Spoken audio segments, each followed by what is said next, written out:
అమెరికాలోని పెంటగాన్ అనగానే అమెరికా రక్షణ వ్యవస్థకు సంబంధించిన హెడ్ క్వార్టర్స్ పెంటగాన్లో ఉంది.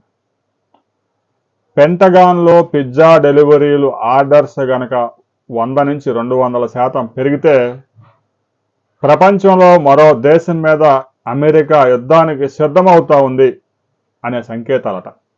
ఎందుకంటే గతంలో కూడా ఇలాగనే జరిగింది.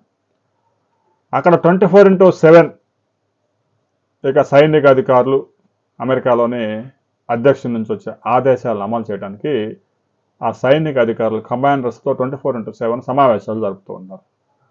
ఆ సమయంలో వారు కొన్నిసార్లు 15 రోజులు 20 రోజులు ఇంటికి కూడా వెళ్ళరట. అందువల్ల పిజ్జా ఆన్లైన్ ఆర్డర్స్ విపరీతంగా పెరిగిపోతాయి. ఆ తర్వాత ఆ పిజ్జా ఆర్డర్స్ ఎప్పుడైతే పెరిగిపోయాయో నిఘా వర్గాల ద్వారా ఆ సమాచారం రష్యాకు కూడా చేరుతుంది. అమెరికా ఏదో దేశం మీద దాడి చేయబోతా ఉంది, సిద్ధం అవుతా ఉందని.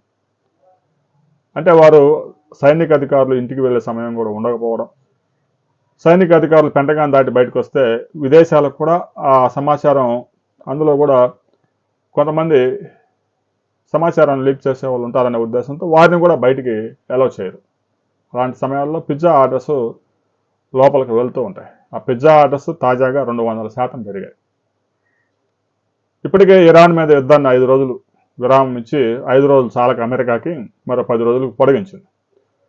ఈ 10 రోజులు విరామం ఇచ్చింది ఇరాన్ దేశంలో ఉన్నటువంటి ఖర్గు ద్వీపాన్ని స్వాధీనం చేసుకోవటం, హార్ముజ్ జలసంధిని స్వాధీనం చేసుకొని స్వేచ్ఛను కల్పించడం, ఖర్గులో ఉన్న చమురు నిల్వలను స్వాధీనం చేసుకోవాలని అమెరికా ప్రయత్నాలు చేస్తూ ఉంది. ఇప్పటికే ఎర్ర సముద్రం ఉన్న అమెరికా సైన్యం బలగం సారడం లేదు. ఇరాన్ని తక్కువ అంచనా వేస్తే ఇరాన్ చిన్న ఆయుధాలు డ్రోన్లతోనే ఇప్పటికే పెద్ద ఎత్తున దెబ్బతీసింది. దాంతో మరొకసారి అమెరికా సిద్ధమవుతూ ఉంది. పెద్ద ఎత్తున ఆయుధాలు తరలించడానికి, సైనికులను తరలించడానికి ఈ సమయం తీసుకుంటుంది అనే విమర్శలు కూడా ఉన్నాయి. రాబోయే 2-3 రోజుల్లోనే ఇరాన్ మీద అమెరికా భీకర దాడులు చేయబోతా ఉంది అనే దానికి పిజ్జా డెలివరీలు విపరీతంగా ఆర్డర్స్ పెరిగాయి, 200% పెరిగాయి అనేది సంకేతం అంటూ రష్యా ఇప్పటికే గుర్తించింది. అందుకే ఇరాన్కి పెద్ద ఎత్తున రష్యా డ్రోన్లను సప్లై చేస్తూ ఉంది.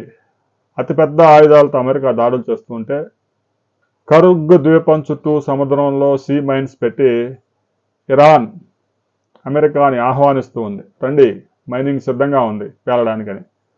సరే, అమెరికా ఎలాంటి నిర్ణయాలు తీసుకుంటుంది? జలాంతర్గాముల ద్వారా ఖర్గు ద్వీపాన్ని స్వాధీనం చేసుకుంటుందా? హార్ముజ్ జలసంధి అమెరికా చేతిలోకి వెళ్ళబోతా ఉందా అనేది రాబోయే 2-3 రోజుల్లోనే క్లారిటీ వస్తుంది. ఏ అర్ధరాత్రి అయినా అమెరికా విరుచుపడవచ్చు. 10 రోజులు సమయం అయితే ఇచ్చారు, 6 రోజులు అయిపోయింది, ఇంకా 4 రోజులు ఉంది.